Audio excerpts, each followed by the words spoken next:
जो बात होने वाली सेक्शन 319 पूर्व की सीआरपीसी का, और वर्तमान में 358, और बेहद इंपॉर्टेंट सेक्शन है और बेहद कठिन भी, और कठिन कुछ भी नहीं है।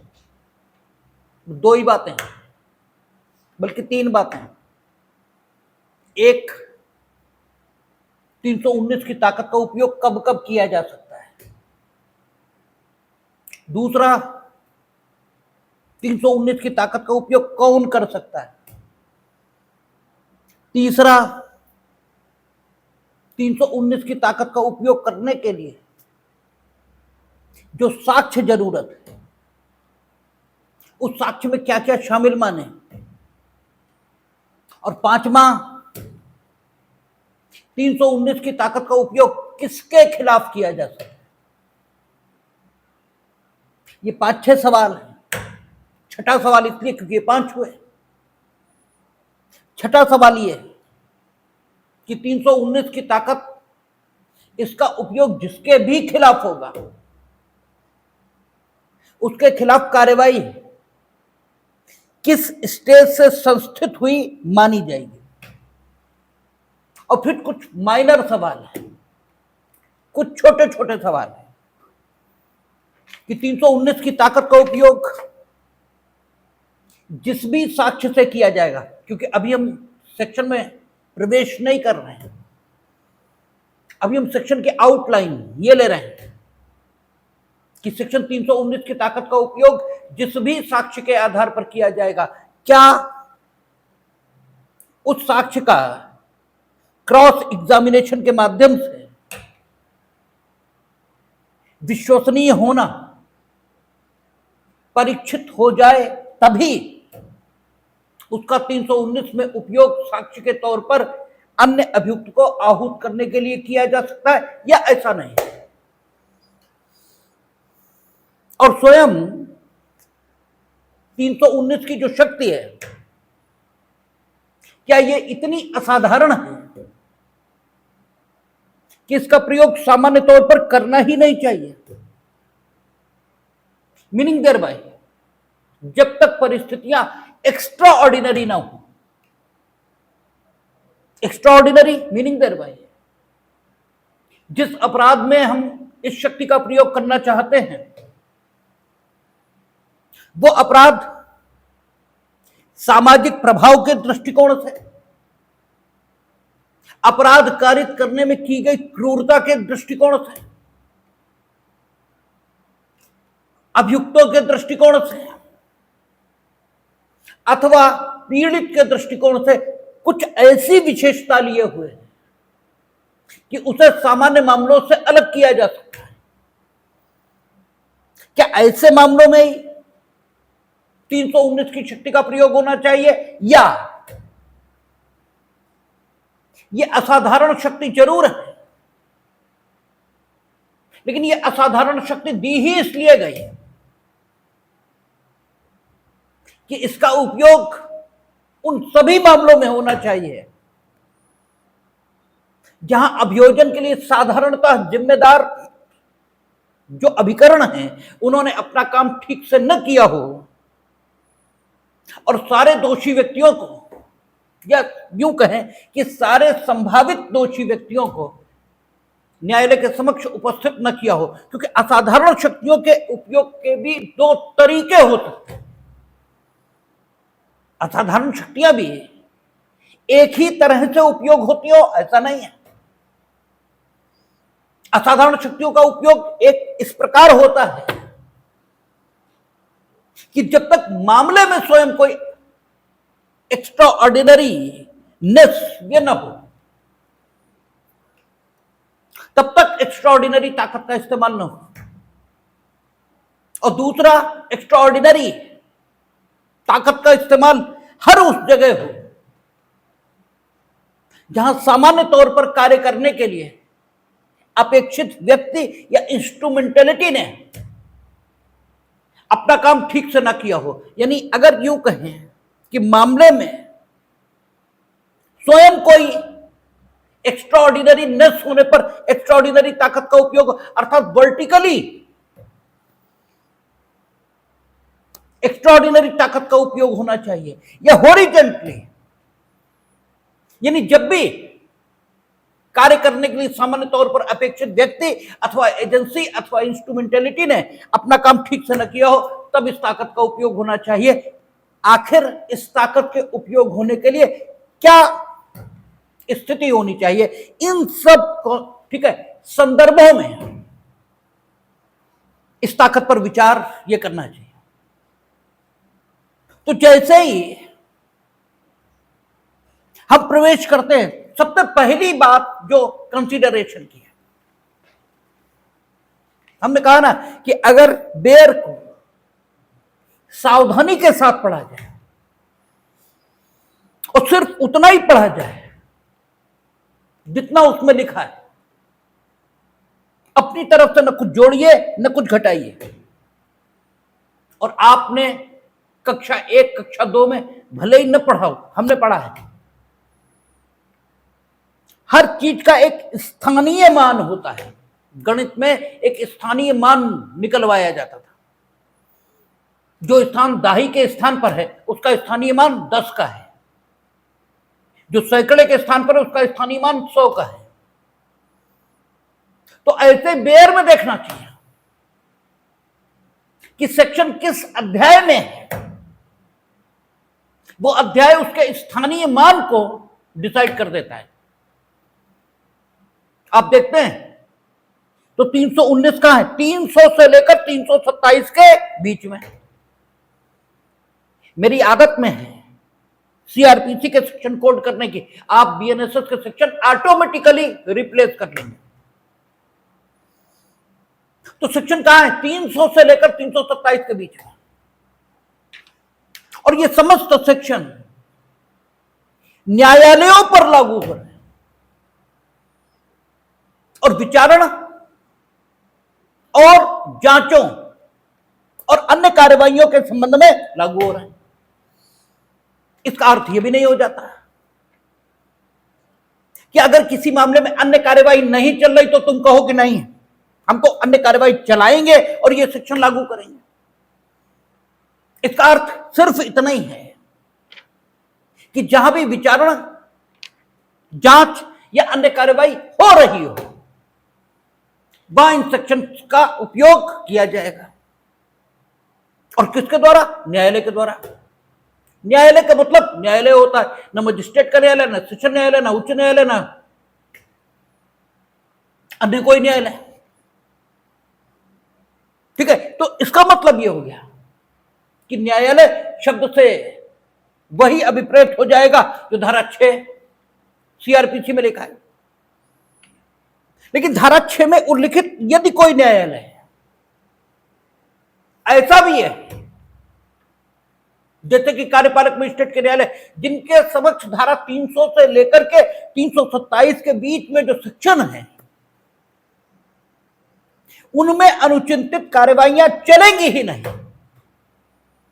तो उस न्यायालय शब्द में वे न्यायालय शामिल होने का या शामिल करने का कोई औचित्य ये भी नहीं है। यानी धारा 6 में जो न्यायालय शब्द की डेफिनेशन है, उस डेफिनेशन में वर्णित जितने न्यायालय हैं जिनके समक्ष चलने वाली जांचों, विचारणों और अन्य कार्यवाहियों में 300 से लेकर 327 तक के प्रोविजंस का उपयोग हो सकता है, वे सभी न्यायालय इन उपबंधों से शासित होते हुए माने जाएंगे। अर्थान्वयन इसी तरह किया जाएगा।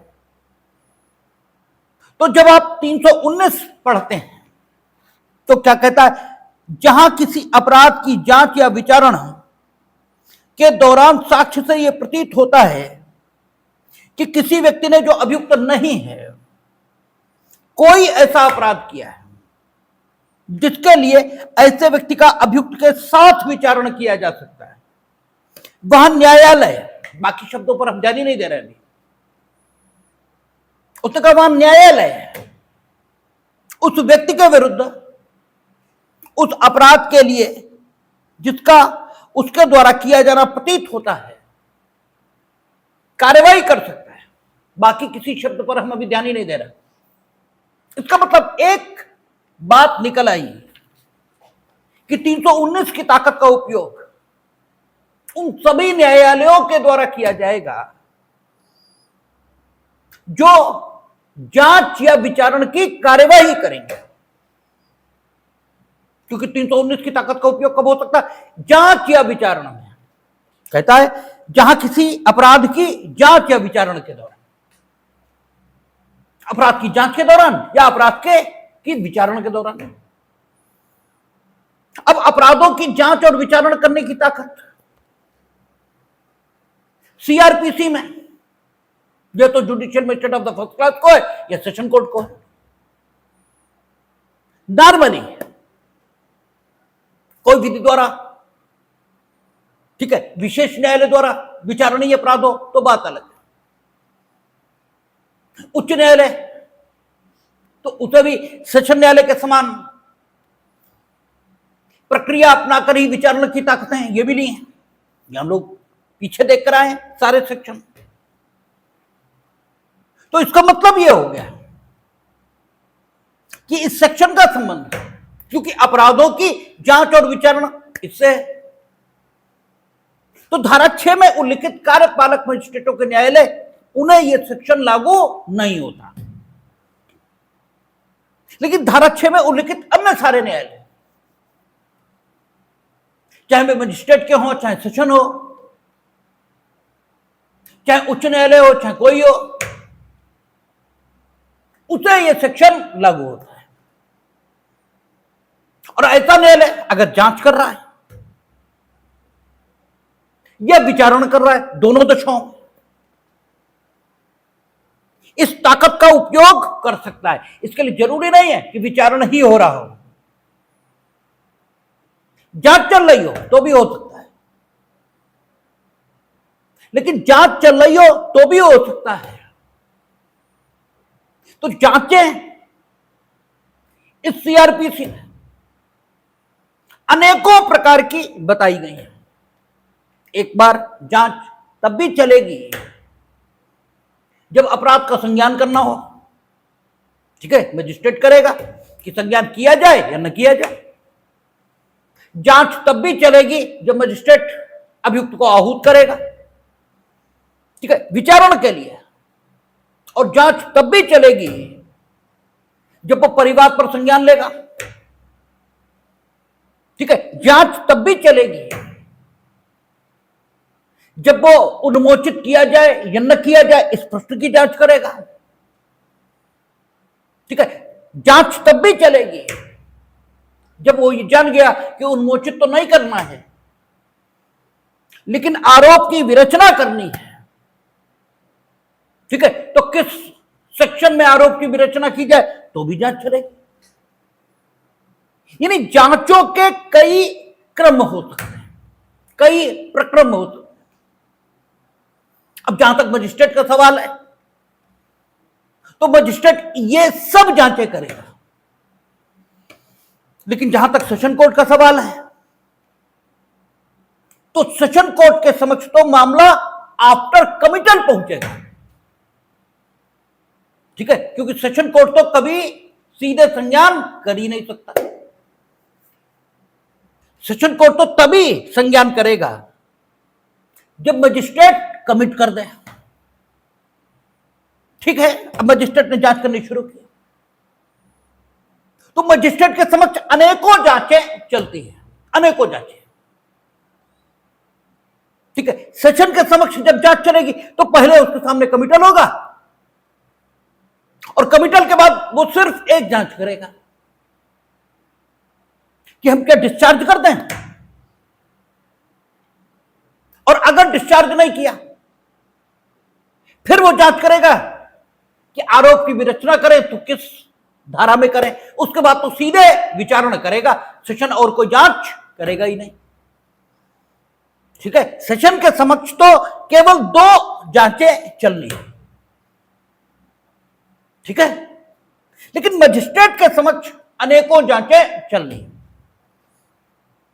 लेकिन जहां तक 200 या 202 का सवाल है, ठीक है, जो परिवाद संसित होने की दशा में मजिस्ट्रेट के द्वारा परिवाद की सत्यता का परीक्षण करने के लिए चलाई जा रही जांच है। तो उस समय तो कोई अभियुक्त उसके सामने है ही नहीं। वो जिनके विरुद्ध किया गया परिवाद विश्वसनीय मानेगा, उन सबको वो आहूत कर देगा। ठीक है ना? तो वहां पर 319 का उपयोग हो, इसकी कोई जरूरत लगती नहीं। ठीक है? क्योंकि वहां तो वो जिसे छोड़ेगा, उसे उपलब्ध साक्ष्य के आधार पर उसने छोड़ा है, यह माना जाएगा। और जब उसी ने छोड़ा है और कोई नया एविडेंस आ नहीं रहा, तो वो दोबारा आहूत करेगा क्यों? अब तो अगर आप यानी परिवादी व्यथित है उसके आदेश से, तो पुनरीक्षण फाइल कर, क्योंकि अपील उस आदेश की होती नहीं, और आप अपनी बात कहें। लेकिन वहां पर 319 इसकी ताकत का उपयोग नहीं हो सकता। आगे मजिस्ट्रेट ने पुलिस रिपोर्ट पर संज्ञान लिया 190 में। तो 190 में जिस पुलिस रिपोर्ट का वो संज्ञान ले रहा, क्योंकि परिवार का लेगा तब तो बात ही पूरी बात आई गई। अगर पुलिस रिपोर्ट से अन्यथा मामले का संज्ञान लेगा, वो चाहे परिवार के रूप में हो और चाहे सुमोटो हो, तो भी बात परिवार वाली ही रहेगी। ठीक है ना? तब भी 319 की ताकत का उपयोग हो ही नहीं सकता, क्योंकि वो जिस साक्ष्य के आधार पर संज्ञान ले रहा है, उस साक्ष्य के आधार पर उसे जिन व्यक्तियों के द्वारा अपराध कारित किया जाना प्रतीत होता है, उन सबको वो आहूत कर ही देगा। और अगर नहीं करता है तो नवीन साक्ष्य चूंकि कोई आया नहीं, इसलिए उसके आदेश से अगर आप असहमत हैं, तो आप पर जिम्मेदारी है कि आप उस आदेश की शुद्धता को प्राप्त करने के लिए अपनी जो रिवीजन कोर्ट है उसके पास जाइए। लेकिन वो स्वयं 319 की ताकत का उपयोग करे, इसकी कोई, ठीक है, इसका कोई औचित्य ये दिखाई नहीं देता। हां, ये ठीक है कि अगर पुलिस रिपोर्ट पर वो संज्ञान ले रहा है, तो ये ठीक है कि पुलिस रिपोर्ट पर संज्ञान लेने के लिए संज्ञान ले या न ले, इस पर वो विचार करेगा। कहां? 190 में। 190 में काहे का संज्ञान लेता है? अपराध का, अपराधी का नहीं, अभियुक्त का नहीं। ये आपको बताया था कि 190 में वो जो संज्ञान लेता है, वो अभियुक्त का संज्ञान नहीं लेता, वो अपराध का संज्ञान लेता है। ठीक है? अभियुक्त का तो आगे बात चलेगी। अब उसने अपराध का संज्ञान ले लिया, और उस अपराध का वो संज्ञान लेगा जिस अपराध का किया जाना उसे पुलिस रिपोर्ट और उसके साथ भेजे गए अभिलेखों से किया जाना प्रतीत होगा, न कि उस अपराध का जो कि किया जाना अन्वेषण अधिकारी के द्वारा उल्लिखित किया गया, उसका नहीं लेगा। उसका नहीं लेगा कहने का तात्पर्य यह है कि अगर पुलिस रिपोर्ट और उसके साथ भेजी गई अभिलेखों से इससे भी वही अपराध बनना प्रतीत होता है और वही उल्लिखित है, तो लेगा ही लेगा। लेकिन अगर पुलिस रिपोर्ट और उसके साथ भेजे गए अभिलेखों से किसी अन्य अपराध का होना प्रतीत होता है और उन्होंने किसी अन्य अपराध का उल्लेख किया है, उन दशाओं में वो जिस अपराध का होना पाएगा उस अपराध में संज्ञान लेगा। वो बाध्य नहीं होगा अन्वेषण अधिकारी के निष्कर्षों से, ये आपको बताया गया। अब उसने अपराध का संज्ञान ले लिया। अब इसके बाद वो अभियुक्त इसे विचारण के लिए आहूत करेगा। फिर एक जांच होगी कि क्या जिन लोगों के नाम अभियुक्त के तौर पर पुलिस रिपोर्ट में उल्लिखित है, उन्हें तथाकथित अपराध से जोड़े जाने के लिए पर्याप्त साक्ष्य उपलब्ध है। यदि हां, तो वो 204 में सम्मन जारी कर देगा उन लोगों के विरुद्ध। हां, यहीं पर अगर उसे लगता है कि जो साक्ष्य मेरे समक्ष आया है, अभी विचारण नहीं शुरू हुआ, अभी विचारण नहीं शुरू है, जो साक्ष्य मेरे समक्ष आया है इससे किसी अन्य अभियुक्त का भी अपराध में भाग लेना प्रतीत होता है, लेकिन उसका नाम अन्वेषण अधिकारी ने अभियुक्तों की सूची में शामिल नहीं किया है। तो यहां पर वो 319 की ताकत का उपयोग कर लेगा।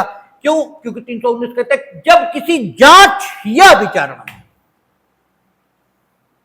ठीक है ना, अब उसे विचारण के समय तक का इंतजार करने की कोई जरूरत नहीं है, ठीक है। लेकिन एक संभावना बचती है भी, और वो संभावना क्या बचती है कि हो सकता है अन्वेषण अधिकारी ने उस अभियुक्त के विरुद्ध जानबूझकर, भूल से या अनजाने में साक्ष्य का संकलन किया ही ना हो, जिसने वास्तव में उस अपराध को करने में भाग लिया था। अब अगर ऐसा है तो पुलिस रिपोर्ट और उसके साथ भेजे गए अभिलेखों में ऐसा साक्ष्य होगा ही नहीं कि उस अभियुक्त को भी आहूत किया जा सके जिसने अपराध में भाग लिया और जिसके विरुद्ध अन्वेषण अधिकारी ने किसी प्रकार के साक्ष्य का कोई संकलन किया ही नहीं, चाहे जानबूझकर और चाहे भूल से, ठीक है। अब इस अभियुक्त को अगर विचारित करना है तो विचारण में साक्ष्य के आने का इंतजार हमें करना ही पड़ेगा और कोई तरीका बचता नहीं, ठीक है। और न्याय इसे देने का वचन या इसे देने की घोषणा ये किसने की है? न्यायालय ने। ये न्यायालय ने कहा है कि हम सबको न्याय देंगे। आपकी किताबों में एक लैटिन सूत्र लिखा है, उस लैटिन सूत्र का जो अर्थ है वो ये है कि जज की निंदा की जानी चाहिए अगर कोई दोषी बिना दंड पाए छूट जाता है, तो निंदा किसकी होनी चाहिए? जज की, अन्वेषण अधिकारी की नहीं। इसीलिए 319 जैसा सेक्शन बनाया गया है। ये लैटिन सूत्र जस्टिफिकेशन है काहे का? न्यायालय की इस असाधारण शक्ति का। अगर तुम निंदा मेरी करोगे किसी काम को न करने के लिए, तो उस काम को करने की तैयारी जिसके द्वारा की जानी है, उसके द्वारा की गई गलती को सुधारने की शक्ति यह भी हमें होनी चाहिए। अदरवाइज तुम्हारी निंदा का कोई औचित्य यह हो नहीं सकता। इसीलिए 319 बनाई गई और ये ताकत दी गई किसे? दंड न्यायालय को, कि किसी भी जांच या विचारणा में अगर उसे ऐसा प्रतीत होता है कि जो साक्ष्य उसके समक्ष रखा है उससे ऐसा प्रतीत होता है कि कोई अन्य व्यक्ति भी है जिसे इन अभियुक्तों के साथ विचारित किया जाना चाहिए, तो वो उस व्यक्ति को आहूत कर सकेगा, और जांच और विचारणा दोनों स्थितियों में। क्योंकि अगर आप सिर्फ जांच में रखेंगे तो भी अन्याय होगा, और अगर आप सिर्फ विचारणा में रखेंगे तो अननेसेसरी की देरी होगी। हमने अपराध का संज्ञान लिया, हमें दिखाई दे रहा है कि मिस्टर ए के विरुद्ध अन्वेषण में साक्ष्य का संकलन हुआ है,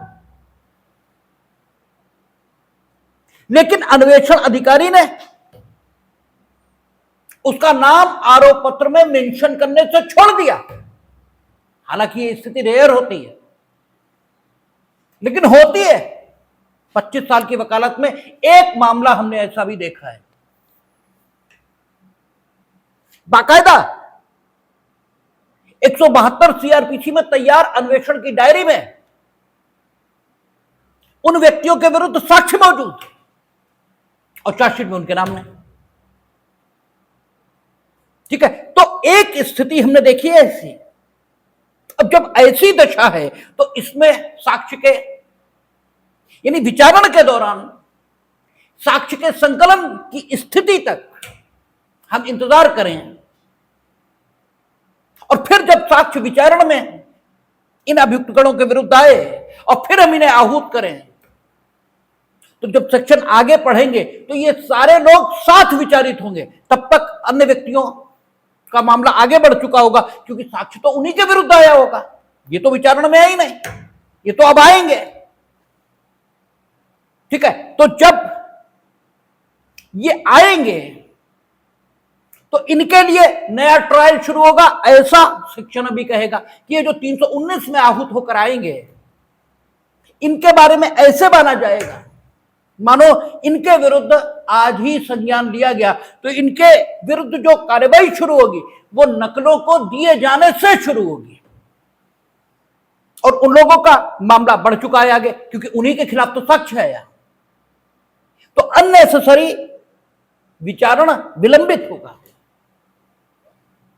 अगर हम केवल ये कहें कि 319 की ताकत का इस्तेमाल विचारण में ही होगा, अगर हम ये कहें, और अगर हम ये कहें कि केवल जांच में होगा, तो अन्वेषण अधिकारी ने अगर भूल से ये जानबूझकर किसी के विरुद्ध साक्ष्य संकलित नहीं किया और विचारण में उसके विरुद्ध आया, ठीक है, तो हम उसका विचारण कर ही नहीं पाएंगे। और फिर किसका विचारण होगा और किसका विचारण नहीं होगा, ये तय करने का जो हक है ये अप्रत्यक्ष रूप से किसके हाथ पे पहुंच जाएगा? अन्वेषण अधिकारी के हाथों में। और यह भी गलत होगा। इसीलिए बहुत सोच समझकर यह बात रखी गई है कि जांच और विचारण दोनों की दशाओं में अगर जो साक्ष्य रखा है उससे यह प्रतीत होता है कि कोई और भी है जिसे इन अभियुक्त गणों के साथ विचारित होना चाहिए, तो न्यायालय उस व्यक्ति को सम्मन कर सकेगा और उस व्यक्ति को आहूत करके इन व्यक्तियों के साथ विचारित कर सकेगा। जांच और विचारण दोनों में यह ताकत दी गई ताकि दुरुपयोग ये न हो। अच्छा चलिए, जांच में इस ताकत का उपयोग किया, तब क्या होगा? वो साक्ष्य हमारे सामने रखा होगा, ठीक है ना, जो अन्वेषण में संकलित हुआ वही तो होगा। लेकिन विचारण जब हम कर रहे होंगे तब हमारे सामने विचारण में आया हुआ साक्ष्य वो भी होगा, ठीक है ना, और अन्वेषण में संकलित साक्ष्य वो भी होगा, दोनों होंगे। क्योंकि आपको 162 सीआरपीसी में बताया जा चुका है कि अन्वेषण में जो साक्ष्य संकलित होता है उसका साक्षिक उपयोग क्या है, कि वो व्यक्ति जिसका साक्ष्य अन्वेषण के दौरान संकलित किया गया है जब अभियोजन साक्षी के तौर पर न्यायालय में आएगा और अभियोजन साक्षी के तौर पर आकर न्यायालय में कोई कथन करेगा, तो उसके उस समय किए गए कथनों को खंडित करने के लिए उसके उन कथनों का उपयोग किया जाएगा जो अन्वेषण के दौरान अन्वेषण अधिकारी ने अभिलिखित किए थे। इसीलिए जब पीछे के सेक्शन पढ़ा रहे थे तो कह रहे थे आपसे कि खूब ध्यान दीजिएगा, नहीं तो आगे सीआरपीसी में आएगा कुछ भी नहीं। इसी वजह से कह रहे थे, क्योंकि अब तो लिंक होता चलेगा, अब तो लिंक होता चलेगा कि ये वहां से और तब सारी चीजें आएंगी क्लियर होके। अगर पीछे का ही कुछ आपने मिस किया है तो आगे का समझ में आना बड़ा मुश्किल होता है। इसीलिए आपसे कहा जाता है एक एक सेक्शन पर ध्यान देते चलिए। आपसे कहा जा रहा था कि सीआरपीसी में हम एक एक सेक्शन आगे बढ़ रहे हैं, लेकिन एक एक सेक्शन अगर आपने आज ही नहीं समझा तो जब हम अंत में पहुंचने लगेंगे तो मामला बड़ा उलझ जाएगा। लेकिन खैर, अब तो वो स्थितियां आएगी। तो जब विचारण, इसमें हम किसी व्यक्ति को आहूत करना चाहेंगे तो हमारे समक्ष जांच का, तो ठीक है, अन्वेषण में संकलित साक्ष्य वो भी रखा होगा, और विचारण में अभियोजन के पक्ष में जो साक्ष्य है वो भी होगा। तो अगर हम जांच में अतिरिक्त अभियुक्त को आहूत कर रहे थे तब तो कोई दिक्कत नहीं थी, अन्वेषण में जो साक्ष्य रखा उसके आधार पर हम निर्णय कर रहे थे। लेकिन अगर विचारण में हम आहूत करना चाहें किसी को, तो कौन सा साक्ष्य, अन्वेषण वाला, उसे हम विचार में लें, विचारण में जो साक्ष्य है वो विचार में लें, या दोनों को लें? एक सवाल यह पैदा होता है, क्या विचारण में जो साक्ष्य आया, इस साक्ष्य की जब तक प्रतिपरीक्षा इसके माध्यम से विश्वसनीयता तय न हो जाए तब तक हम इस विचारण के साक्ष्य पर, ठीक है, आधार लेकर या इस विचारण में संकलित साक्ष्य पर आधारित होकर नए अभियुक्त को आहूत न करें। यह केवल मुख्य परीक्षा, इसमें जो साक्ष्य आ गया इसके आधार पर अतिरिक्त अभियुक्त को आहूत करने या न करने का निर्णय ले ले, ये सारे सवाल पैदा हो जाते हैं। और इन्हीं प्रश्नों पर 319 कठिन होने लगती है। जहां तक मजिस्ट्रेट की बात है, जांच चल रही थी, उसने आहूत कर दिया, बात खत्म हो गई। लेकिन विचारण अगर चल रहा है तो मजिस्ट्रेट का न्यायालय और सेशन न्यायालय एक समान फूटिंग पर आ जाते हैं कि हम अतिरिक्त अभियुक्त को अगर आहूत करना चाहते हैं तो किस साक्ष्य को विचार में लें, वो जो विचारण में आया उसे, वो जो अन्वेषण में संकलित हुआ उसे, उन दोनों को, ठीक है। और अगर विचारण में संकलित साक्ष्य, विचारण में आया हुआ साक्ष्य, इसे भी विचारण में लें तो आफ्टर क्रॉस एग्जामिनेशन या जस्ट आफ्टर चीफ एग्जामिनेशन, कब आखिर हम, ठीक है, 319 को इंटरटेन करें। 319, इसमें वर्णित शक्ति का उपयोग न्यायालय किसके निवेदन पर कर सकता है, यह भी एक सवाल है। अब आ जाइए सेशन में, ठीक है। अभी तो हम आपके सामने समस्याएं रख रहे हैं 319 की। मजिस्ट्रेट का मामला निपट गया, अब आइए सेशन में। अगर मामला ट्रायल कोर्ट ऑफ सेशन है तब तो मजिस्ट्रेट कुछ करेगा ही नहीं। अपराध का उसने संज्ञान किया, अभी अपराधी का तो किया ही नहीं, ठीक है, उसने अभियुक्तों का संज्ञान नहीं किया, ठीक है। तो मजिस्ट्रेट के द्वारा 319 की शक्ति के उपयोग का कोई मामला है ही नहीं, क्योंकि वो तो यहां पर अपराध का संज्ञान कर रहा, अभियुक्तों का तो कर नहीं रहा। 190 में उसने संज्ञान किया और संज्ञान करते ही पता लगा कि जो तो ट्राइब्यूनल कोर्ट ऑफ सेशन है, ठीक है ना, फिर वो कुछ नहीं करेगा। Magistrate will do nothing in that case. Then he will order for the preparation of copies of those documents which are collected by investigating agency during investigation, and on whom prosecution has the idea to rely in the trial, ठीक है, जिस पर prosecution का, ठीक है, आधारित होने का विचार है, निर्भर करने का विचार है, उन सबकी कॉपीज ये तैयार होने के लिए वो आदेश कर देगा और कुछ करेगा ही नहीं। 207 208 की कंप्लायंस होगी और आफ्टर दैट 209 में कमिट हो जाएगा। हालांकि 193 293 से पहले है, लेकिन जब 209 में कमिट होकर पहुंचेगा तो सेशन कोर्ट 193 में उसका संज्ञान लेगा। ठीक है ना। अब 193 में उसने संज्ञान लिया सेशन कोर्ट ने, और संज्ञान काहे का लिया? ठीक अपराध का, 190 की तरह। 190 में जैसे अपराध का संज्ञान मजिस्ट्रेट ने लिया था, ऐसे ही 193 में कोर्ट ऑफ सेशन अपराध का संज्ञान लेगा। अभियुक्त का नहीं लिया उसने, ठीक अपराध का संज्ञान लिया। अब वो भी जांच करेगा कि हम किसे आहूत करें।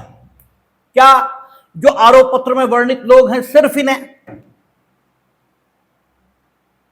या कोई अन्य अभियुक्त जो कि मामले के रिकॉर्ड से अभियुक्त के तौर पर विचारित होने के लिए अपेक्षित है, किंतु उसका नाम आरोप पत्र में नहीं, अभियुक्त के तौर पर। मजिस्ट्रेट तो कर ही नहीं सकता था, क्योंकि उसने तो सिर्फ संज्ञान लिया तो पाया कि trial by court of session है, उन्होंने उठाया, कॉपीज तैयार की और कमिट। वहां तो कोई मतलब ही नहीं था। अब आया कोर्ट ऑफ सेशन के समक्ष, तो अगर मजिस्ट्रेट ऐसा सोचता था ट्रायल बाय मजिस्ट्रेट मामलों में और वो संज्ञान के लिए अधिकृत था, तो कोर्ट ऑफ सेशन क्यों नहीं होगा? ठीक है ना। यहां सेम प्रक्रिया चल रही है ना। 193 में उसने संज्ञान ले लिया, और ये खूब प्री में आता है। ठीक है। 193 में कॉग्निजेंस हो गया कोर्ट ऑफ सेशन में, और उसने देखा कि कोई है जिसे आहूत होना चाहिए। ठीक है। तो अब कोर्ट ऑफ सेशन, अगर मजिस्ट्रेट ऐसा सोचकर आहूत कर सकता था, तो कोर्ट ऑफ सेशन क्यों ना करे?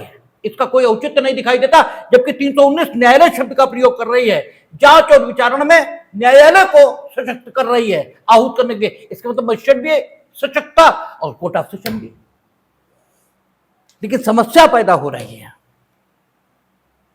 मजिस्ट्रेट के पास 204 थी, कोर्ट ऑफ सेशन के पास कौन सी 204 है?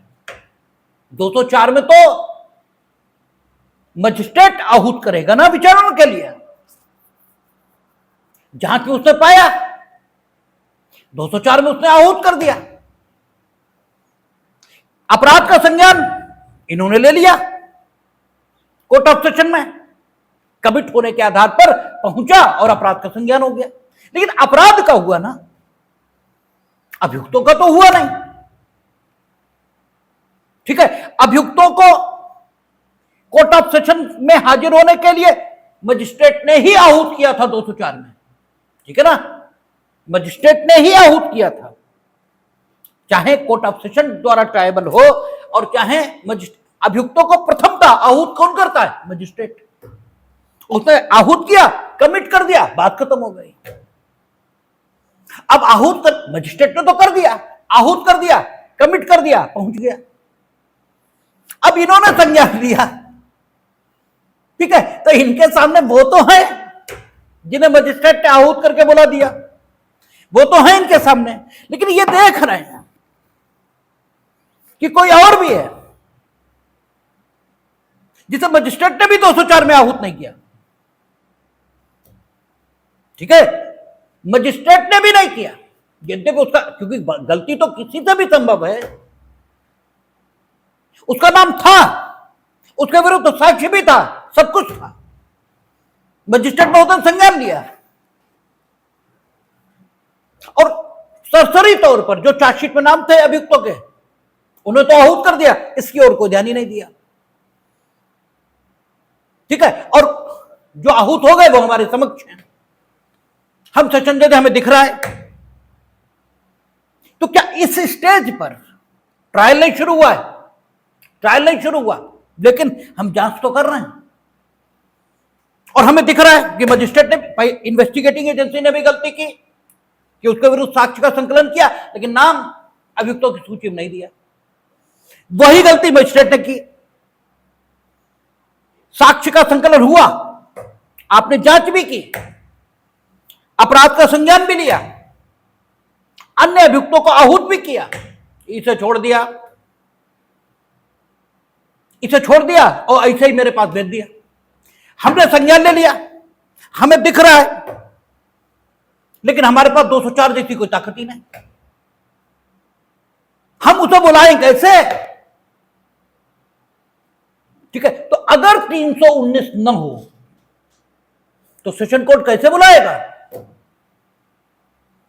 ठीक है, बुला ही नहीं पाएगा। जांच और विचारण शब्द ना लिखा हो,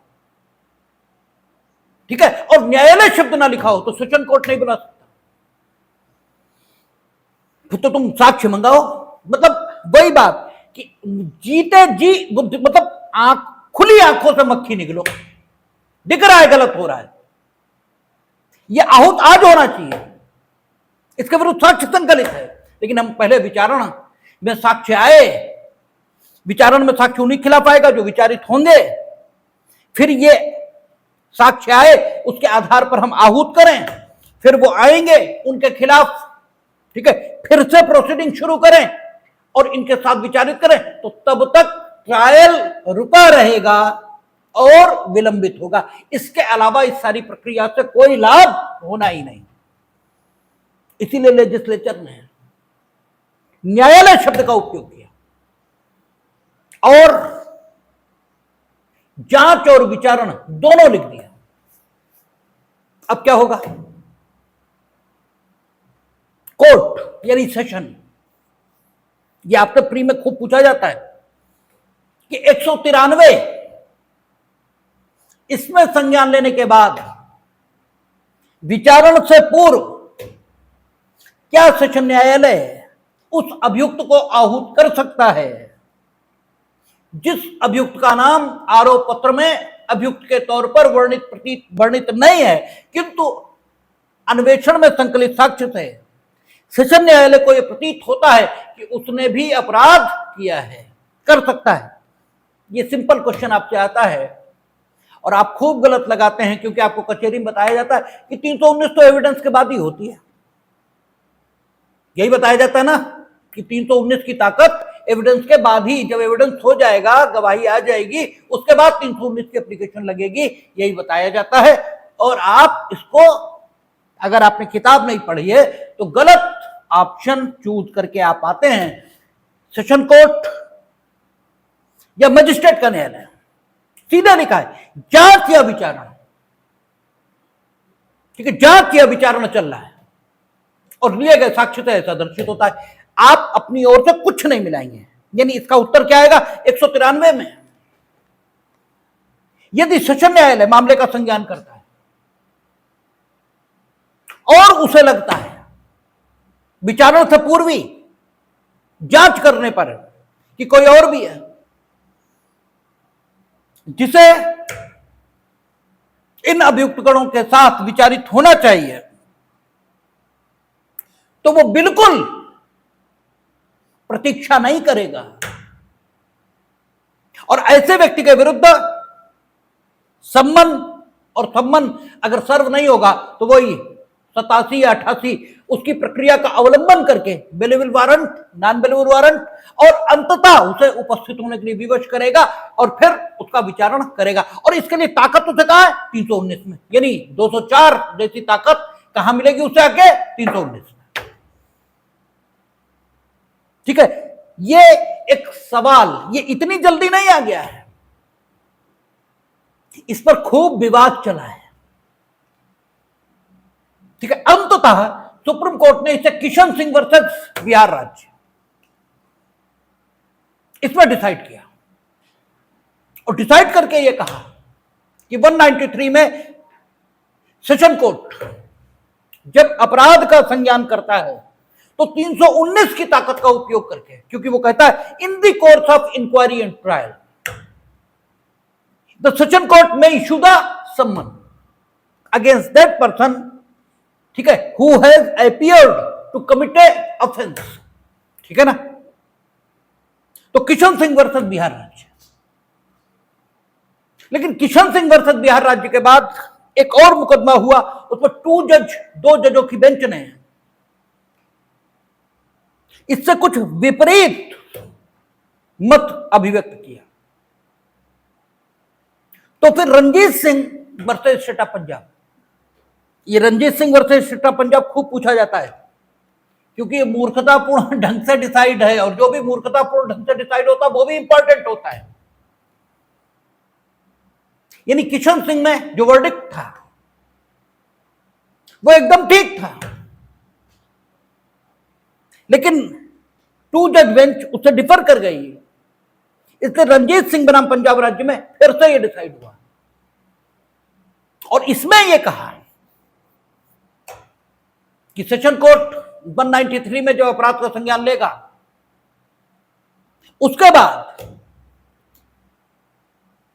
उसे विचारण तक रुकना होगा। अगर वो किसी ऐसे व्यक्ति के विरुद्ध, ठीक है, संज्ञान लेना चाहता है, उसे अभियुक्त के तौर पर विचारित करना चाहता है, जिसका नाम अभियुक्त के रूप में नहीं है, तो उसे रुकना होगा विचारण की स्थिति तक, सेशन कोर्ट को, ठीक है ना। सेशन कोर्ट और कुछ नहीं कर सकता, क्योंकि सेशन कोर्ट के समक्ष जब मामला पहुंच गया तो सेशन कोर्ट एविडेंस के आधार पर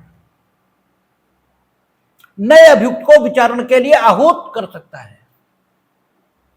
और विचारण जब प्रारंभ हो गया, यानी उसके बाद कमिट होकर आ गया, कमिट होकर तो विचारण ही करेगा, तो अब एविडेंस का अर्थ यही माना जा सकता है कि विचारण में का साक्ष्य, ठीक है ना। अब 319 में जो एविडेंस शब्द आया है, उसकी व्याख्या इस प्रकार नहीं की जा सकती कि अन्वेषण में संकलित साक्ष्य। वो तो मजिस्ट्रेट अगर करता तो करता, ठीक है ना, मजिस्ट्रेट नीचे कर देता, बात खत्म हो जाता है। नीचे उसने किया नहीं, आपने 193 में संज्ञान ले लिया, तो आपने तो अपराध का संज्ञान लिया, अभियुक्तों का तो लिया नहीं। अब आप अभियुक्तों का संज्ञान लिए, जो मजिस्ट्रेट ने भेजे वो तो ले लिया आपने, ठीक है, लेकिन अगर कोई और भी है जिसके विरुद्ध आप संज्ञान लेना चाहते हो, तो उसके लिए एविडेंस होना चाहिए, ठीक है ना। और आपके पास जब मामला आ गया, तो आपके पास आने के बाद एविडेंस का जो अर्थ लिया जाएगा वो यही लिया जाएगा कि विचारण में संकलित साक्ष्य है।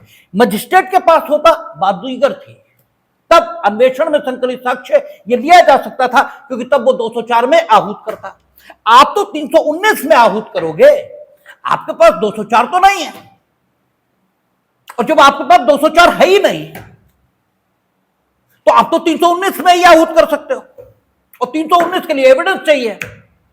इस एविडेंस का अर्थ क्योंकि आपके पास आ गया, तो अब विचारण में लिया गया साक्ष्य यही हो सकता है, अन्वेषण में संकलित साक्ष्य नहीं हो सकता। ये रंजीत सिंह ने आ गया। अब ये उलट है और थोड़ा, ठीक है, आपका कैसा अजीब सा लग रहा है, लेकिन है तो है। और साहब सुप्रीम कोर्ट ने इसमें रंजीत सिंह बनाम पंजाब राज्य में कहा कि अगर आपको यही लगता है कि साहब विचारण से पहले ही इस नए अभियुक्त को आ जाना चाहिए, ठीक है, तो आपके पास कोई ताकत नहीं, क्योंकि आपके पास 204 नहीं है। आपके पास जो रास्ता है 319, और 319 उसमें जो एविडेंस का अर्थ है वो आपके लिए विचारण में संकलित साक्ष्य यही लिया जाएगा। और अभी विचारण आरोप की विरचना के बाद शुरू होगा, अभी एविडेंस आया नहीं, अभी तो आपने 193 में संज्ञान लिया है और आप कह रहे हैं नए अभियुक्त को आहूत करना है, तो यू मस्ट वेट। और अगर आप वेट नहीं करना चाहते, ठीक है, then you must write to high court, ठीक है। तब उन्होंने सेशन कोर्ट को क्या सलाह दी कि आप उच्च न्यायालय को लिखेंगे, और उच्च न्यायालय मजिस्ट्रेट की कार्यवाही का पुनरीक्षण की शक्तियों का इस्तेमाल करते हुए ठीक है, उनको पुनरीक्षित करेगा और मजिस्ट्रेट को यह निर्देश दे सकता है कि आपने एक ऐसे अभियुक्त का नाम छोड़ दिया जिसका नाम साक्ष्य से दर्शित होता था और वो 204 की ताकत में उसे आहूत करे और फिर कमिट करके आपके पास भेजे तो भेजे। आप अगर चाहो तो ऐसा नहीं कर सकते। यानी Ranjit Singh versus state of Punjab का जो रेशियो है, जो निर्णयाधार है, और यह भी खूब पूछा जाता है कि रणजीत सिंह बनाम पंजाब राज्य में क्या कहा गया है। रणजीत सिंह बनाम पंजाब राज्य में यह कहा गया कि सेशन कोर्ट 319 की शक्ति का इस्तेमाल तभी कर पाएगा जब विचारण में साक्ष्य आ चुका हो, उससे पूर्व नहीं। ठीक है ना, विचारण में साक्ष्य आ चुका हो। ठीक है, जबकि 319 में न्यायालय शब्द का उपयोग है और जांच और विचारण दोनों दशाओं में 319 की शक्ति का उपयोग हो सकता है। तो जो रेशियो किशन सिंह का है वो ज्यादा ठीक दिखाई देता है कि अगर सेशन कोर्ट अतिरिक्त अभियुक्त के विरुद्ध संज्ञान लेना चाहता है तो 193 में कमिटल के बाद 319 की ताकत का उपयोग करके वो संज्ञान ले सकता है। ये चीज ज्यादा तर्कसंगत दिखाई देती है बनिस्बत रणजीत सिंह बनाम पंजाब राज्य। लेकिन जो आया है सो आया है। रणजीत सिंह बनाम पंजाब राज्य के बाद Dharampal Singh versus state of Punjab है या क्या है ये हम भूल गए, लेकिन धर्मपाल सिंह है। इसमें फिर मामला रिकंसीडर हुआ और रिकंसीडर होने के बाद जो किशन सिंह का व्यू था उसी को रिस्टोर कर दिया और यह कहा कि अगर सेशन कोर्ट अतिरिक्त अभियुक्त का संज्ञान लेना चाहता है तो 193 में संज्ञान करने के बाद वो 319 की शक्ति का इस्तेमाल करके जांच के दौरान ही बिना विचारण में साक्ष्य के आने की प्रतीक्षा किए 319 की ताकत का प्रयोग कर सकता है। लेकिन धर्मपाल सिंह में भी एक बात रह गई है। ये तो बात हो गई है, ये अतिरिक्त अभियुक्त किसे माने। ठीक है ना, हमने कहा था कई सारे सवाल हैं। ये अतिरिक्त अभियुक्त माना किसे जाए? क्या उस व्यक्ति को जिसका नाम एफआईआर में था किंतु पुलिस ने उसके खिलाफ चार्जशीट नहीं दी? क्या उस व्यक्ति को भी जिसका नाम एफआईआर ही नहीं थी? क्या उस व्यक्ति को भी जिसका नाम चार्जशीट में भी था किंतु मजिस्ट्रेट ने उसके विरुद्ध कोई साक्ष्य न पाते हुए उसे डिस्चार्ज कर दिया? क्या अगर परिवाद प्रस्तुत हुआ 5 लोगों के विरुद्ध लेकिन 2 के खिलाफ मजिस्ट्रेट ने प्रोसेस जारी किया 204 में, 3 को छोड़ दिया तो 3 दोषमुक्त तो नहीं माने जाएंगे, डिस्चार्ज ही माने जाएंगे, क्योंकि हमने आपको कहा था आरोप की विरचना के बाद दोषमुक्त और उससे पूर्व डिस्चार्ज, तो इन्हें डिस्चार्ज ही मानेंगे। क्या इन 3 के खिलाफ भी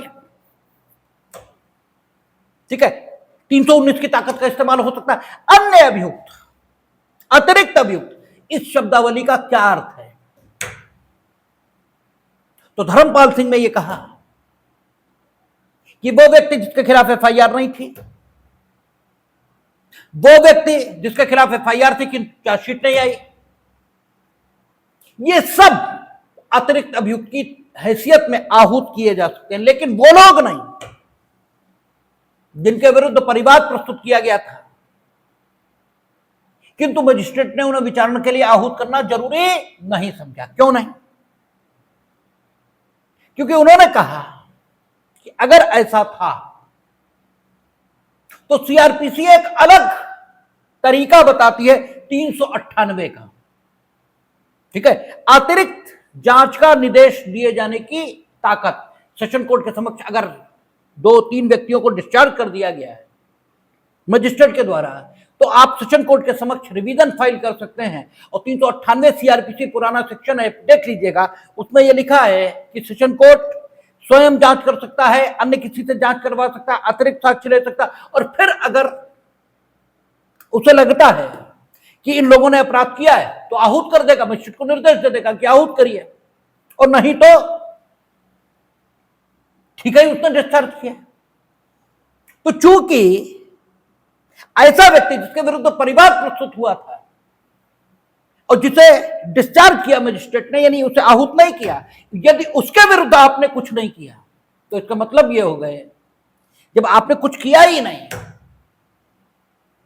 ठीक है, तो इसका अर्थ यह हुआ कि आप उस निर्णय से संतुष्ट हो गए थे, तो दोबारा आप आहूत करने के लिए एप्लीकेशन नहीं लगाएंगे, क्योंकि 398 की ताकत वहां थी, वो आपने नहीं ली, वो आपने उसका अवलंब नहीं लिया।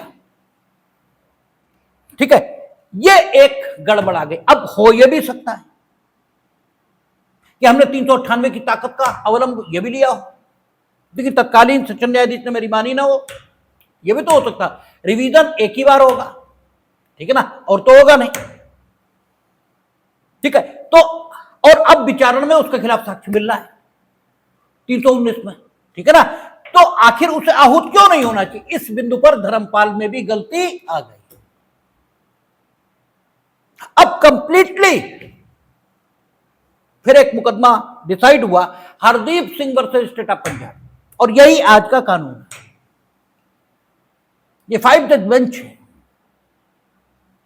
और कॉन्स्टिट्यूशनल बेंच है, और इसने जो निर्णय दिया है 319 पर, इसमें सभी आयामों पर विचार हुआ है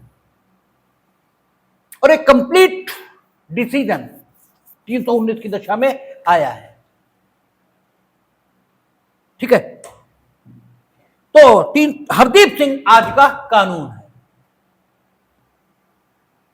तो हरदीप सिंह यह कहता है कि अगर जांच में आपने अतिरिक्त अभियुक्त को आहूत किया तो बात ही खत्म है, क्योंकि तब तो अन्वेषण में जो साक्ष्य संकलित है, अगर उसके आधार पर आपको लगता है कि कोई और अन्य अभियुक्त के तौर पर आहूत होना चाहिए, तो मजिस्ट्रेट भी कर सकता है और सेशन भी कर सकता है। ऐसा धर्मपाल सिंह ने आ चुका था और उसी को डिट्टो किया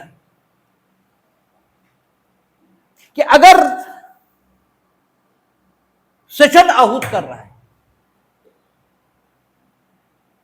तो अन्वेषण के बाद 193 में स्वयं को मामला अंतरित किए जाने के बाद अगर वो पाता है कोई और भी है जिसे अतिरिक्त अभियुक्त के तौर पर विचारित किया जाना चाहिए, ठीक है, 193 में आपने संज्ञान ले लिया और 319 की ताकत का इस्तेमाल करके, क्योंकि in the course of inquiry and trial,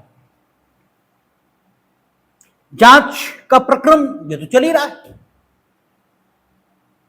ठीक है, in the course of inquiry ये शब्द तो सेटिस्फाई हो ही रहे, तो आप यू में सम्मन टू दैट एक्यूज। लेकिन अगर मामला विचारण का है तो जब विचारण के दौरान साक्षी परीक्षित हो जाए तो सवाल उठता है कि आपको 319 में अतिरिक्त अभियुक्त आहूत करने की ताकत नहीं है, इस पर तो बात ही करना बेकार है, वो तो है ही है, लेकिन अतिरिक्त अभियुक्त को आहूत करने के लिए किस साक्ष्य को विचार में लेना चाहिए, यह प्रश्न उठता है। वो जो अन्वेषण में संकलित हुआ उसे, वो जो विचारण में संकलित हुआ उसे, दोनों को किस साक्ष्य को विचार में लेना चाहिए? जब जांच के दौरान कर रहे थे तो अन्वेषण का ही था और कुछ था ही नहीं, तो विचार की कोई जरूरत बचती नहीं। लेकिन जब विचारण में कर रहा है तब किस एविडेंस को विचार में लेना चाहिए, इस पर बात बनती है, ठीक है। धर्मपाल सिंह ने यह कह दिया था कि विचारण में जब आहूत करेंगे तो अन्वेषण वाले साक्ष्य को विचार में नहीं लेंगे, जो विचारण में साक्ष्य आया है उसी को विचार में लेंगे। यहां हरदीप सिंह ने ज्यादा बेहतर बात कही। इसमें उन्होंने कहा कि यहां एविडेंस शब्द का प्रयोग व्यापक अर्थों में किया गया और उसी अर्थ में लेना चाहिए। उन्होंने कहा कि जब आप जांच के दौरान किसी व्यक्ति को आहूत कर रहे थे तो आप सिर्फ यह देख रहे थे कि प्रथम दृष्टया उसके विरुद्ध कार्यवाही करने के लिए पर्याप्त आधार है या नहीं, इतना देखा था आपने। अगर आपने पाया था है, आपने आहूत कर दिया, बात खत्म हो गई। लेकिन ऐसा व्यक्ति जिसके विरुद्ध कोई साक्ष्य था ही नहीं, क्योंकि अगर था होता, ठीक है, और उसका नाम ना होता तो आपने जांच में आहूत कर लिया होता उसे, बात ही खत्म हो गई थी।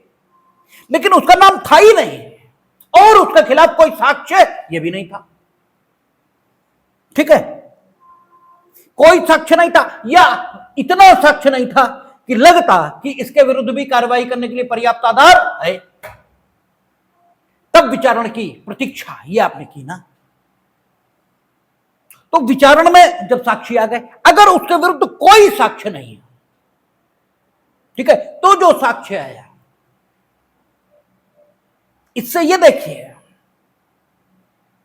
क्या आरोप की विरचना इसके विरुद्ध की जा सकती है, क्योंकि जिस साक्ष्य पर आरोप की विरचना होगी, ठीक है, उस साक्ष्य पर, ठीक है, आहूत ये तो किया ही जाएगा, लेकिन जिस पर आहूत किया जाएगा उस पर आरोप की विरचना हो ये जरूरी नहीं है, ठीक है, क्योंकि अगर जिसे आहूत किया जाए उसके विरुद्ध आरोप की विरचना हो ही तो फिर उन्मोचन जैसे प्रावधान सीआरपीसी में होंगे ही नहीं।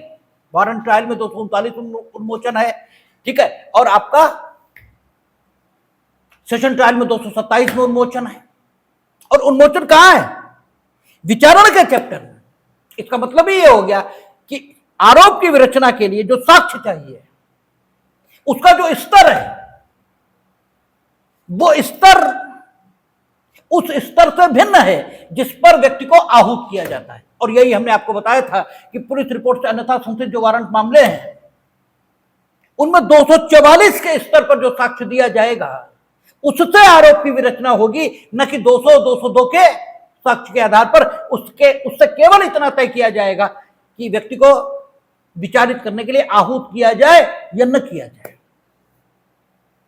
और इसीलिए आपसे यह कहा गया था कि 244 में अतिरिक्त साक्षी प्रस्तुत करने की भी अनुमति दी गई है। और इसके बाद जब दोष सिद्धि और दोष मुक्ति का नंबर आएगा तो युक्त संदेहों के परे दोष साबित हो, तो इसलिए अन्य साक्ष्य 246 में दिए जाने की स्थिति पुलिस रिपोर्ट से अन्यथा संशोधित मामलों में थी। और जो पुलिस रिपोर्ट पर संशोधित मामले उसमें भी अभियोजन के लिए साक्ष्य में आपने क्या देखा था? वहां लिखा था ऐसा सब साक्ष्य जो अभियोजन के समर्थन में प्रस्तुत किया जाए लिया जाएगा। यह नहीं कहा कि अन्वेषण में संकलित साक्ष्य के अलावा अन्य कोई साक्ष्य नहीं लिया जाएगा, यह नहीं कहा, ठीक है ना, क्योंकि संभावनाएं हमेशा इस बात की रहेंगी कि संपूर्ण साक्ष्य ना आया हो। यानी जिस साक्ष्य पर आहूत किया जा सकता है उस साक्ष्य पर आरोप की विरचना नहीं होगी, ठीक है। तो हमें इस तथ्य को ध्यान रखना चाहिए कि अगर विचारण में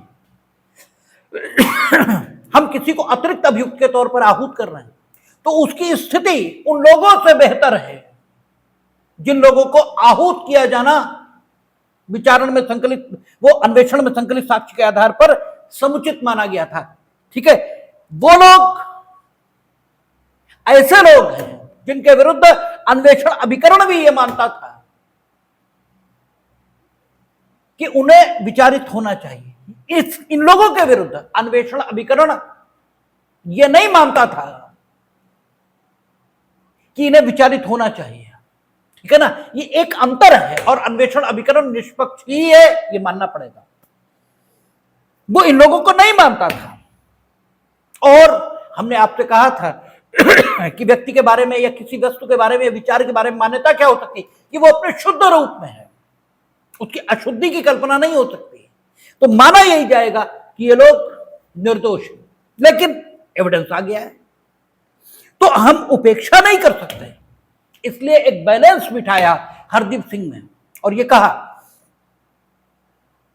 कि संपूर्ण पत्रावली पर उपलब्ध साक्ष्य, पत्रावली पर उपलब्ध साक्ष्य जिसमें अन्वेषण में संकलित साक्ष्य भी है, अन्वेषण में संकलित साक्ष्य भी है और विचारण में आया साक्ष्य ये भी है, इन दोनों को विचार में लें और इन दोनों को विचार में लेने के बाद अगर आपको यह लगता है कि इन व्यक्तियों के विरुद्ध आरोप की विरचना होनी चाहिए, और आरोप की विरचना कब होती है, हम लोगों ने शब्द पढ़े हैं, जबकि यह उपधारणा करने के लिए युक्तिसंगत आधार है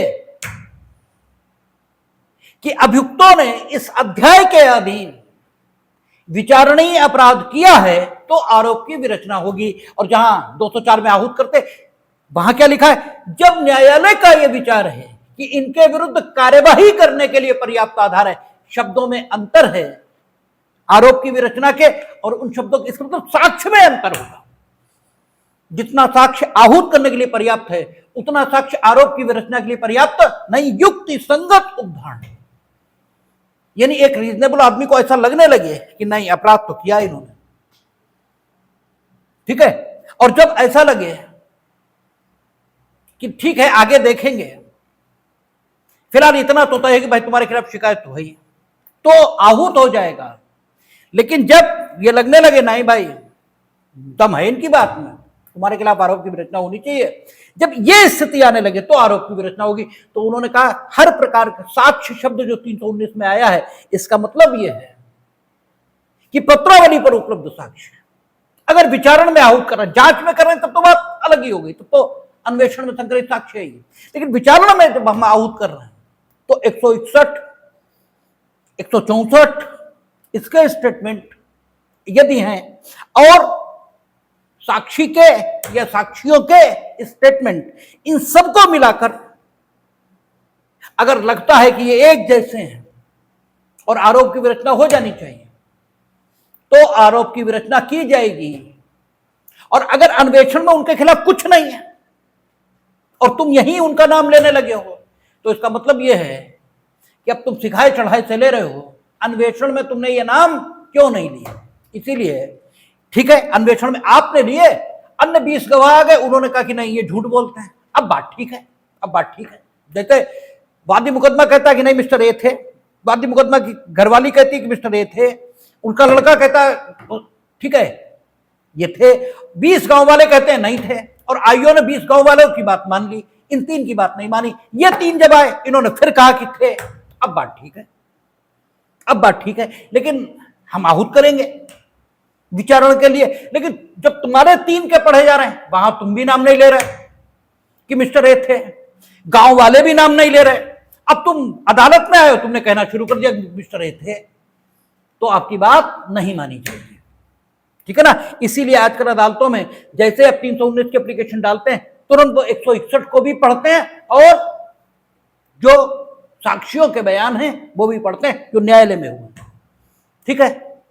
अब एक सवाल बचता है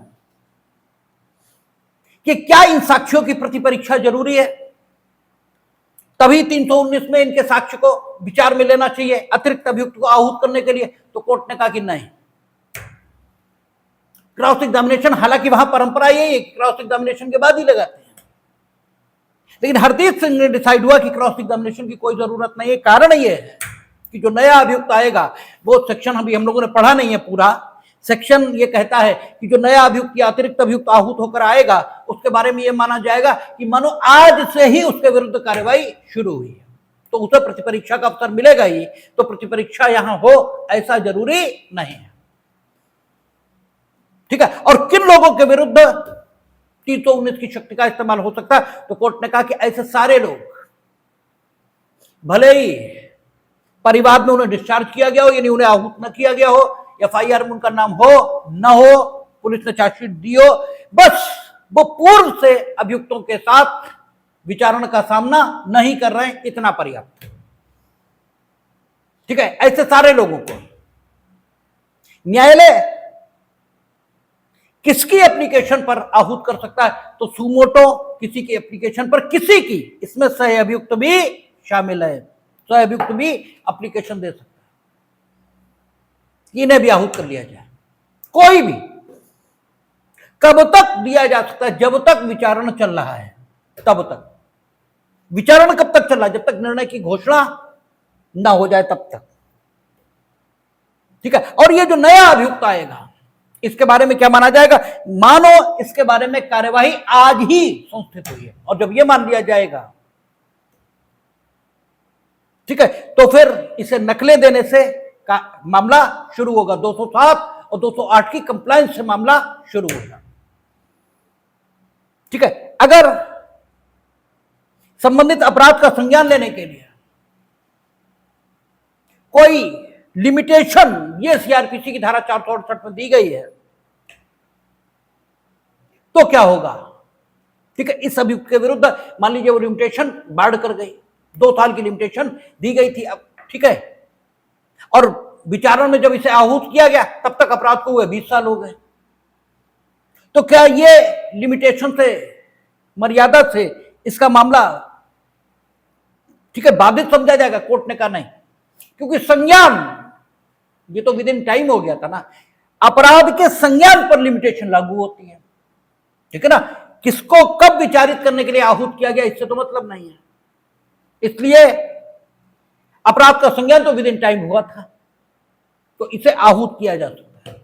हरदीप सिंह में ये सारी बातों के उत्तर आ गए, और आज की डेट पर हरदीप सिंह की ला है 319 का इस्तेमाल जांच और विचारण में दोनों में होगा, प्रत्येक न्यायालय करेगा, ठीक है। क्रॉस एग्जामिनेशन विटनेस एविडेंस का हुआ हो जरूरी नहीं है। जांच में जब आहूत करेंगे आप, तो अन्वेषण में संकलित साक्ष्य इसका इस्तेमाल करेंगे, लेकिन जब विचारण में आहूत होगा तो फिर विचारण में जो साक्ष्य आया और अन्वेषण में संकलित साक्ष्य सबका इस्तेमाल होगा। नया अभियुक्त आएगा, उसके बारे में कार्यवाही आज संस्थित हुई, ऐसे मानेंगे, ठीक है। ये मोटी मोटी बातें हैं। शेष 319 की बेयर रीडिंग और 320 कल बात करेंगे, देखेंगे।